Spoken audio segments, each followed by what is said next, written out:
સવારમાં સિંહ ગામમાં ઘૂસી ગયો અને માલધારીને પછાડી અડધો કલાક સુધી દબોચી રાખ્યો। પાલીતાણાના મોટા ગરાજિયાની આ ઘટનાએ સૌ કોઈને શોક કરી દીધા છે, પણ સવાલ એ છે કે સિંહ માલધારીને છોડીને કેમ ભાગી ગયો?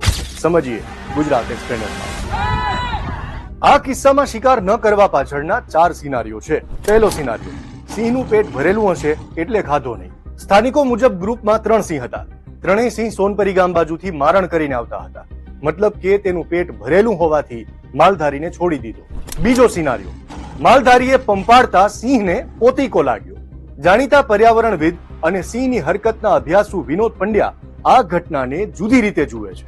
તેઓ કહે છે, સિંહની પ્રકૃતિ ચોપગા જાનવરોને જ મારવાની છે અને એ રાત્રે જ શિકાર કરે છે।